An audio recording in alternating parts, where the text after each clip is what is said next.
कृष्ण ने पूरी तैयारी कर ली थी। उसने मैया यशोदा को भी बता दिया था कि अगर कोई भी मित्र उसके बारे में पूछे तो आज बता देना कि मैं घर में नहीं हूँ। कान्हा ने नंद भवन में एक अंदर का कोना पकड़ा और वहाँ पर छिप गया।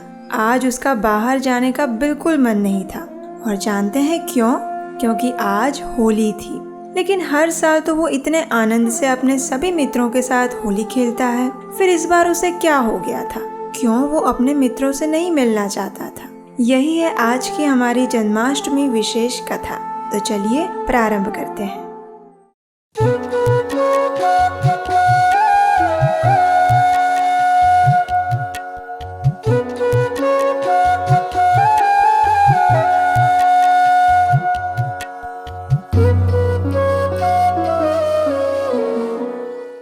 हरे कृष्ण।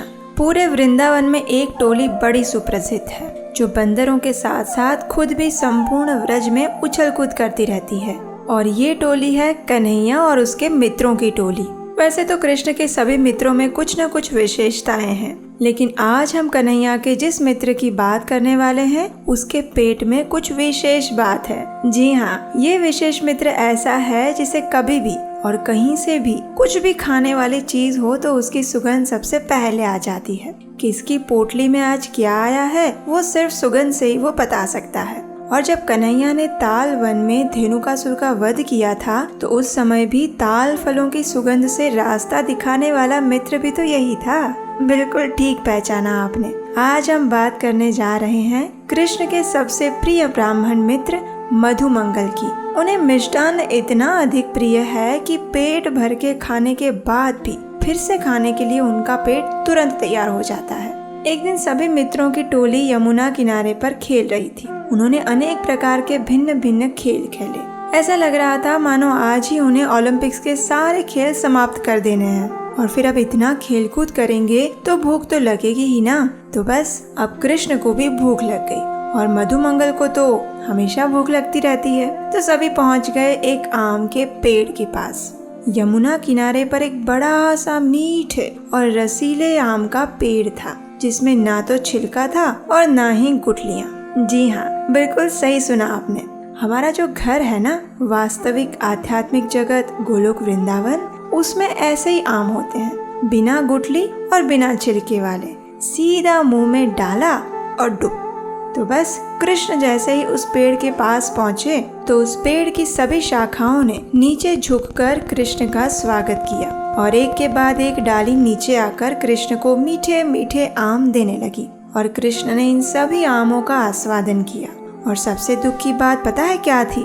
वो ये कि मधुमंगल इस प्रकार कृष्ण को आम खाते हुए देख रहा था। उसे लगा शायद कृष्ण उसे भी आम देंगे, लेकिन कृष्ण ने ऐसा कुछ नहीं किया। तो मधुमंगल अपने पेट पर हाथ रखकर कृष्ण के पास जाकर कहने लगा, कान्हा मुझे भी आम दो ना, मुझे भी भूख लगी है। तो कृष्ण ने कहा, देखो मधु, बिना मेहनत किए कुछ नहीं मिलता, इसलिए अगर तुम्हें आम चाहिए तो मेहनत तो करनी पड़ेगी। और उसके लिए तुम एक काम करो, ये देखो, ये एक मंत्र है जो मैं तुम्हें बताता हूँ। अगर तुम ध्यान से उसका उच्चारण करोगे तो ये सारे आम अपने आप नीचे तुम्हारे पास आ जाएंगे। तो ये सुनकर मधुमंगल तो बड़ा प्रसन्न हो गया। उसने सोचा इससे अच्छा क्या हो सकता है। तो बस उसने आंखें बंद की और कृष्ण के बताए गए मंत्र का उच्चारण करने लगा।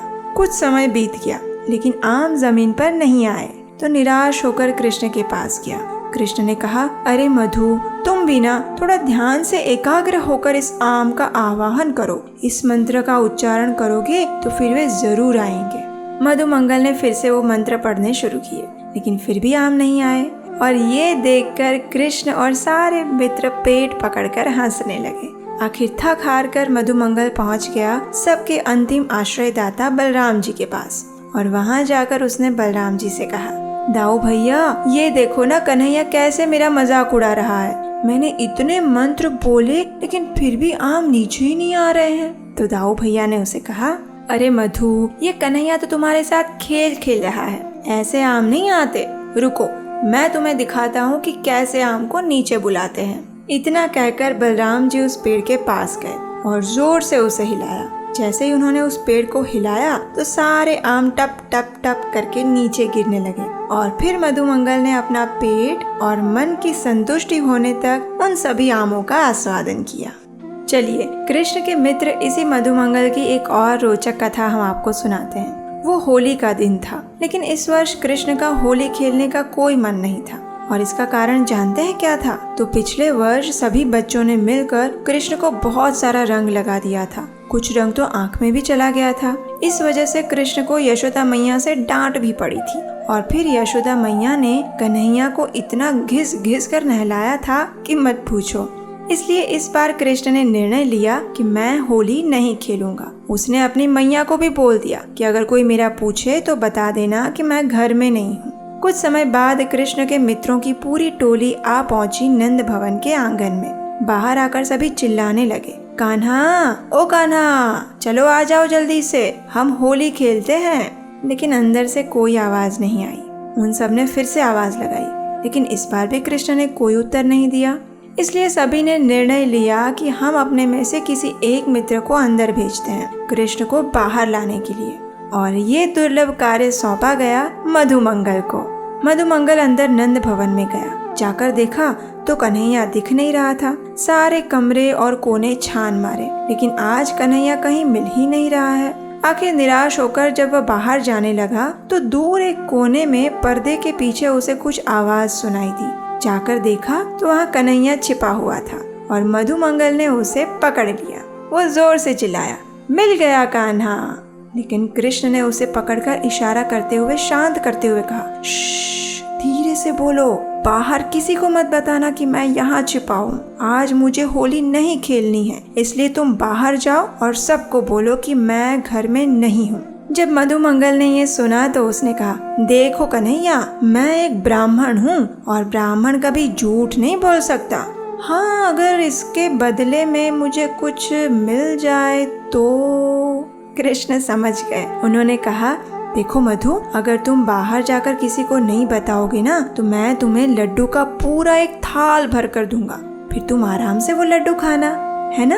ये सुनकर मधुमंगल बड़ा खुश हो गया। आखिर उसे प्रतिदिन मुश्किल से 1 या 2 लड्डू मिलते थे और आज पूरी थाली मिलने वाली थी। ये सुनकर पहले से ही उसके मुंह में पानी छूटने लगा, लेकिन फिर भी उसने कन्हैया से कहा, देखो कान्हा, अच्छी बात है, लेकिन तुम बड़े ही चतुर हो, इसलिए तुम्हारी बात पर मुझे विश्वास नहीं है। अगर वो लड्डू की थाली मुझे अभी मिल जाए तो मैं तुम्हारी बात शायद मान सकता हूँ। तो कृष्ण ने उसी समय पूरी लड्डू की थाली लेकर मधुमंगल को पकड़ाई और उसे बाहर भेज दिया। अब मधुमंगल उन स्वादिष्ट लड्डुओं का आस्वादन कर रहा है और करते करते वो बाहर आया। सभी मित्रों ने उसे पूछा, कन्हैया मिला क्या अंदर में? तो हमारे भोले से बटुक ब्राह्मण मधुमंगल ने लड्डू मुंह में रखते हुए उत्तर दिया, नहीं नहीं, कान्हा ने कहा है कि कान्हा घर में नहीं है। जब अंदर कोने में बैठे हुए कृष्ण ने ये सुना तो उन्होंने अपने सिर पर हाथ पटका और कहा, अरे मधुमंगल, तुम्हारा दिमाग सच में तुम्हारे पेट में है।